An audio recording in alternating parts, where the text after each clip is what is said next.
Mainit na balita. Chairman, Uh, Mr. Chairman.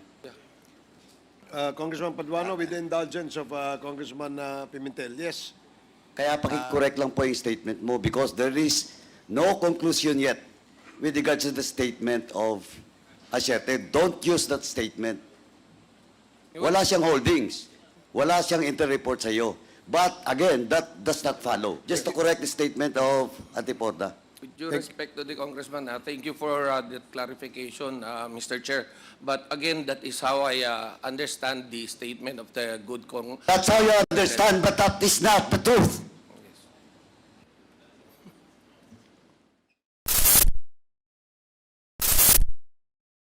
Now, may I now ask Mr. Benny Antiporda?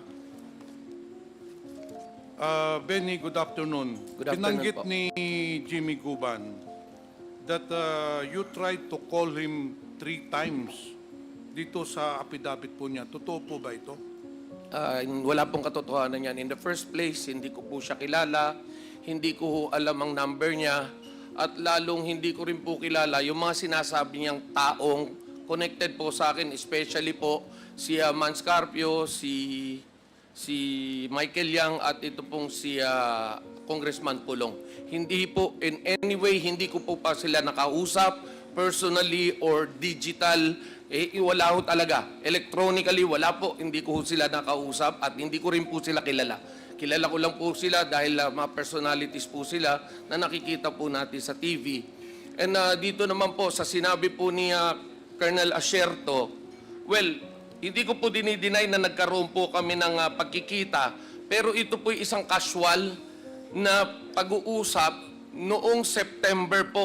Dito po, nandito pa ho yung text. Ako po'y inimbitahan lamang ni Raymond Burgos na isa rin pong kasama sa pamamahayag na dati rin pong taga People's Journal na mag-merienda sa UCC Cafe dito po sa Tomas Morato. At doon po, nandito nga po yung date para ho September 13, 2018. Etong date na to, hindi ko po alam kung nag-umpisa na po yung Blue Ribbon investigation o hindi. Pero wala ko kami pinag-usapan tungkol doon sa Blue Ribbon eh.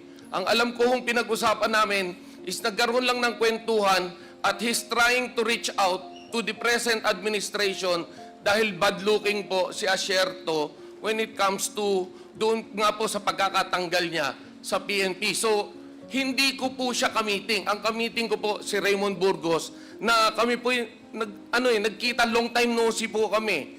Dahil ang huling communication po namin ni Raymond Burgos is nung February po, February 15, nung magbe-birthday po kasi ako at iniimbitahan ko si Senator Ping Lacson at that time.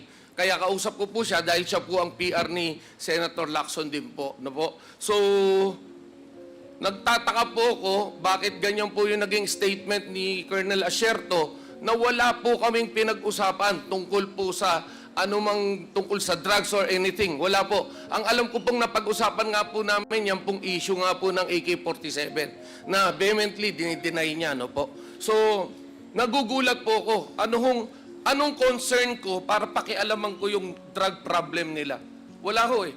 At yung Charlie po, uulit-ulitin ko po, yung Charlie po, kahit na ho sa panaginip, hindi ko pa nakikita at hindi ko rin ho kilala. Hindi ko ho kilala si Charlie. Wala ho kong kilalang Charlie. No po? Mr. Chair, okay na yun. Okay, salamat po. Ngayon, Benny, tanong ko, kilala mo ba itong si Miss Mangawang ng Bureau of Customs? Opo. Kilala ko. Official po siya ng Bureau of Customs. Nasaan na po ito ngayon? Ang alam ko, official pa rin po siya ng Bureau of Customs. Mr. Chair, I believe that we should call this person to the next hearing. Kasi based on the affidavit of Mr. Jimmy Guban, paragraph 20, sinasabi ni Jimmy Guban na itong si Ms. Mangawang o the Bureau of Customs called him. Tapos sinabi ni Ms. Mangawang na yung Bicaba trading shipment which contained the illegal drug shipments. Sinabihan si Guban na, Jimmy, anong magagawa dyan sa shipment na yan? Kinaparing Benny Antiporda yan. Sabi naman ni Jimmy, wala na akong magagawa. Huli na yan. So, Ito ba, Mr. Benyo Porta, totoo po ba ito na kasama ka dun sa shipment ng illegal drugs? Kasi sinasabi niya, baka may magagawa pa tayo dyan, kinaparing Benyo Porta yan. Sir, makikita, Mr. Chair, makikita naman po natin, they contradict their own statements. It is clear that Colonel Asierto said that I'm not in any way connected or have knowledge on shipments of drugs, no? Because in the first place, I hate drugs. People know that. Even my own family, kapag na-involve po sa drugs, ako po mismo nagpapakulong. Tauhan ko po, ako rin po nagpapakulong. On record po yan, kaya ko hong pangalanan isa-isa yan. Chairman, Uh, Mr. Chairman. Congressman Paduano, with the indulgence of Congressman Pimentel. Yes. Mr. Chairman, just to make it clear, the statement of Sir Benny Porta, Asierto never tell this committee that you are not involved. Wala siyang holding sa'yo. Wala siyang information. But it does not follow. Kaya pakicorrect lang po yung statement mo because there is no conclusion yet with regards to the statement of Asierto. Don't use that statement. Wala siyang holdings. Wala siyang inter-report sa'yo. But again, that does not follow. Thank you, Mr. Chairman. Just to correct the statement of Ate Porta. With due respect to the Congressman, thank you for that clarification, Mr. Chair. But again, that is how I understand the statement of the good Cong. That's how you understand, but that is not the truth. Yes.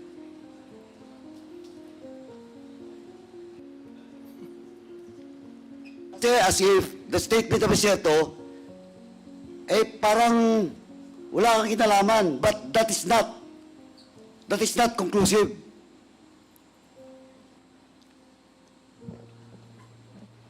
Mr. Chair, I Okay, have no part. Anyway, Mr. Chairman, ganito lang po, with the indulgence of Congressman Pimentel. Mr. Chairman, may I move that we invite Mr. Charlie Tan, because Charlie Tan was mentioned, and Benny Porta denies that he knew Charlie Tan. At the same time, Mr. Chairman, I also move to invite Councilor Small. Do you know Councilor Small? Or you don't know again? Okay, Mr. Chairman, we invite Councilor Small Abiliar and Charlie Tan at the next hearing para magkaalaman-laman. Opo. There is a motion to invite Mr. Charlie Tan and Councilor Small Abilera in the next scheduled committee hearing of the Quad Committee. Are there any second? Duly seconded. Are there any objections? Hearing none, Mr. the motion is Mr. approved. Mr. Chairman. Wait. Di tayo nagmamadali. We have all day. Yes. Okay? Isa-isa lang. Mr. Chair. Isa-isa lang. Yes. Okay. You first and then Congressman Dan Fernandez. As per information of the COMSEC, Mr. Chairman, and the staff, Charlie Tan was already invited. I do not know for today. So, Mr. Chairman, with that, I move, since he's not present without any excuse, I move that we issue a show cause order for Mr. Charlie Tan. So move, Mr. Chairman. Okay, there is a motion to issue a show cause order to Mr. Charlie Tan for failing to attend the scheduled committee hearing today and duly seconded. Any objections? Hearing none, the motion is approved. And also, Mr. Chairman, I move that we issue a show cause order for Mr. Small Abiliar. So move, Mr. Chairman. Show cause order? Because he's also, as per information, he's also invited in today's hearing. Okay, so there's a motion to issue a show cause order to Mr. Nilo Small Abilera for failing to attend our committee hearing today. Any second? Duly seconded. Any objections? Hearing none, the motion is approved. Mr. Chairman, Before Congressman Suarez, Congressman Dan Fernandez. I was about to ask also the COMSEC if we have already invited the two personalities. And the same question that I'll be asking sana. But it was already been moved by Congressman, Chairman ako, Chairman Paduano. Okay, thank you, Congressman Dan Fernandez. Yes, Congressman J.J. just, Suarez. Mr. Chairman, just point of clarification. I'm taking down notes kasi dito sa talakayan na nangyayari. Matanong ko lang po ito si Mr. Jimmy Guban. With the indulgence of Congressman, I with think, the indulgence of Congressman Pimentel. I'm done, Mr. Chair. I have no Okay, further thank you. questions. Congressman Suarez, please Thank proceed. you very much, Mr. Chair. Mr. Jimmy Guban, at the time na kayo po ay nasa Senado, kayo po ay detained. Ano po ang dahilan kung bakit kayo nasa kwarto? Detained po ako, Your Honor. I was cited in contempt, Your Honor. On the So- very first day, Your Honor, I was already cited in contempt. So doon ka natutulog. Opo, Your Honor. So I just find it a little bit awkward, Mr. Chair, kasi tulad sa atin dito sa Kongreso, pag meron po tayong mga taong nakadetain sa ating facility, medyo mahigpit po yung protocols bago mapuntahan po sila sa kanilang kwarto. Hihingi pa po ng pahintulot yan at magpapaalam pa po sa ating Sergeant at Arms. May proseso po yon. So matanong ko lang si Mr. Paul Gutierrez. Mr. Gutierrez, you admitted that you went to the room of Mr. Jimmy Guban. Is that correct? Yes, Mr. Chairman.